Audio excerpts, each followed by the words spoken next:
Oke, Assalamualaikum warahmatullahi wabarakatuh. Selamat pagi teman-teman semua. Waalaikumsalam warahmatullahi wabarakatuh. Selamat pagi. Baik, di sini kami dari kelompok 1, saya perwakilan dari kelompok 1 Adita Prandaru sebagai moderator ingin memimpin jalannya presentasi pada pagi hari ini. Baik, presentasi dari kelompok 1, pembahasan outline dengan tema ekoperekonomian. Baik, di sini langsung saja waktu dan tempat saya persilakan pada pemateri. Silakan Mbak Alika menyampaikan materinya. Ya, terima kasih untuk moderator. Sebelumnya perkenalkan nama saya Alika Fadiahaya. Di sini saya selaku pemateri dari kelompok 1. Bisa diganti slide-nya nggak? Yang beranggotakan eh, saya sendiri Alika Fadiahaya, terus ada Aditya Pranandaru, ada Anini Sulistianingrum, ada Anggita Nopratilova, dan ada Anistia Intan. Next slide.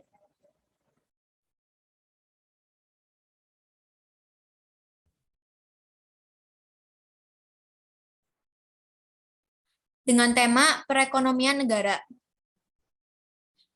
Tesis, karena perekonomian di negara Indonesia masih sangat tidak stabil, maka pemerintah harus mengatur dan mengalokasikan hasil yang dikeluarkan untuk menyeimbangkan perekonomian negara. Yuk.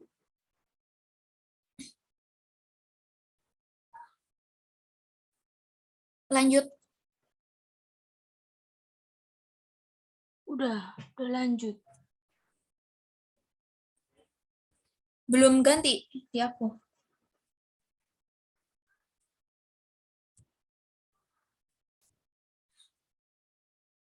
Judul, peran pemerintah dalam mengatur perekonomian negara.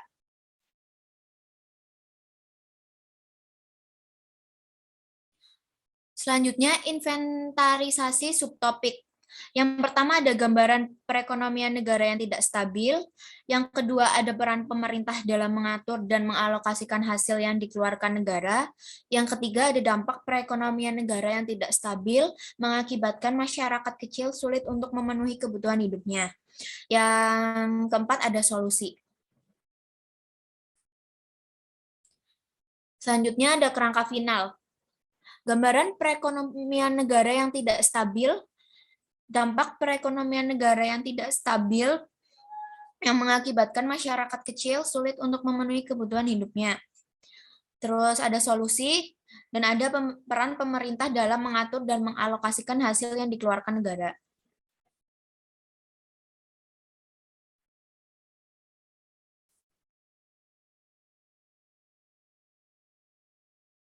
Sekian dari presentasi kelompok kami. Apakah ada yang ingin ditanyakan?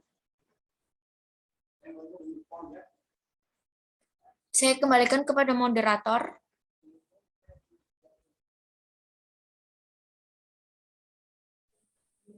Baik, terima kasih kepada Mbak Alika yang sudah menyampaikan materinya.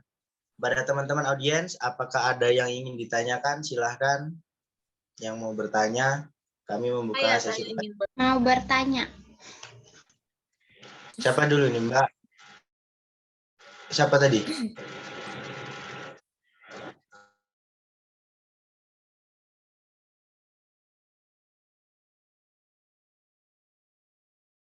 Oke, Mbak Elsafika, silakan.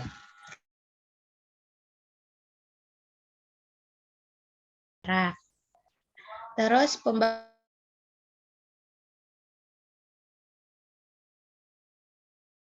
untuk mengalokasikan perekonomian negara begitu ya? Iya. Jadi pertanyaan saya, menurut pendapat kalian, apa yang harus dilakukan pemerintah jika perekonomian negara itu masih tidak stabil sampai tahun-tahun berikutnya atau sampai tahun 2030? Oke, terima kasih untuk pertanyaannya Mbak Elsafika. Gimana teman-teman kelompok 1 bisa dimengerti atau sudah dicatat? Ditampung dulu aja. Oke. Sudah ditampung kah? Ya, sudah. Ada lagi yang ingin ditanya?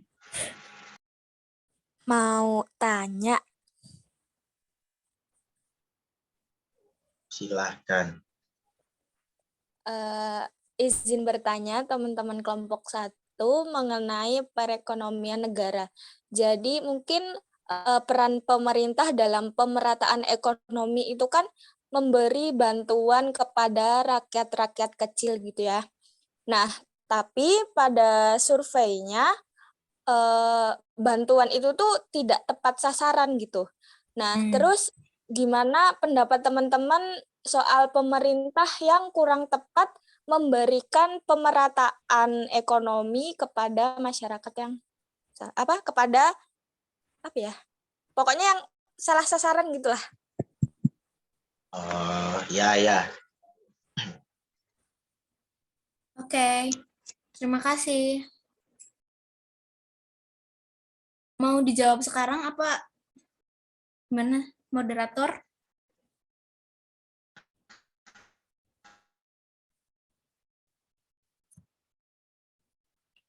Boleh dijawab sekarang nggak? Boleh. Oke, jawaban dari Dijawab jawaban langsung untuk aja, Mbak, pertanyaan. biar menyingkat. Ya, oke. Jawaban untuk pertanyaan Fadila dulu ya. Untuk bantuan kepada masyarakat kecil kan banyak yang belum tepat sasaran. Ya kan? Iya, benar. Ya, terus tadi inti pertanyaannya apa? Maksudnya kenapa nggak tepat sasaran atau gimana cara mengatasinya apa gimana?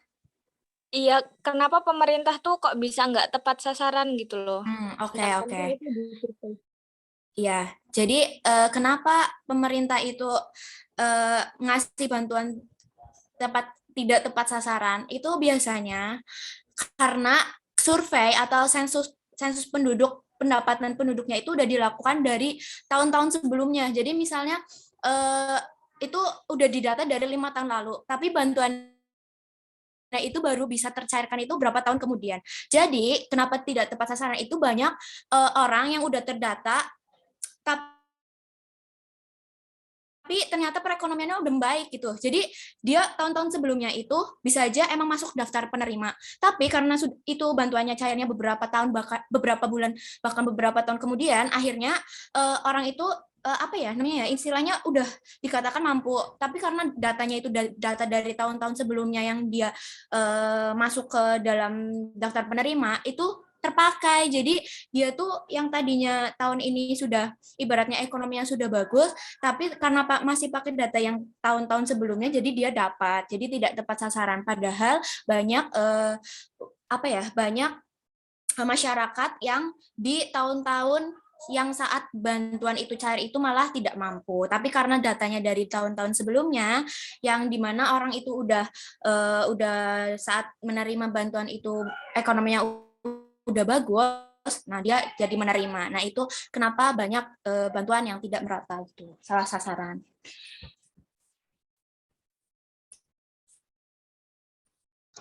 Gimana Mbak Fadila? Apakah jawaban dari Pak Alika bisa diterima? Ya, cukup. Terima kasih.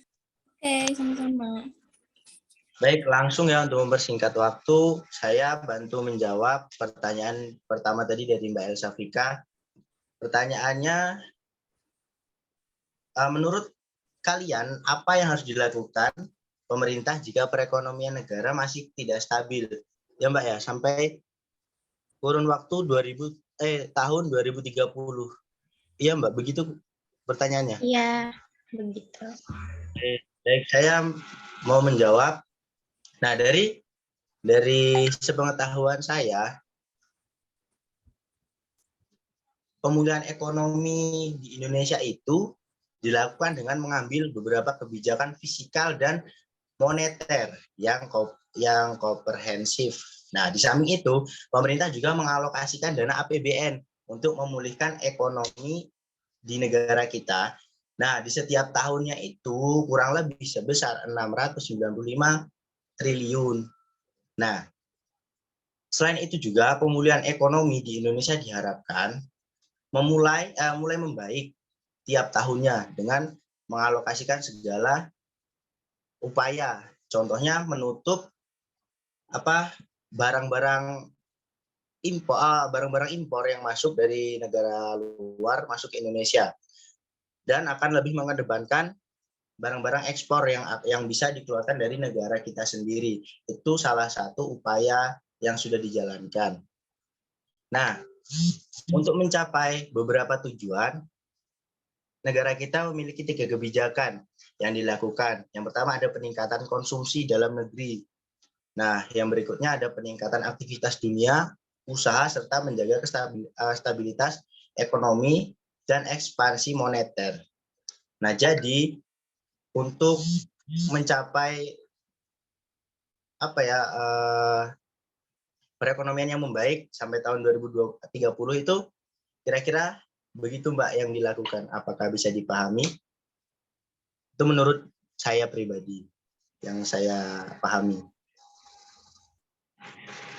Iya, bisa diterima. Terima kasih. Ya.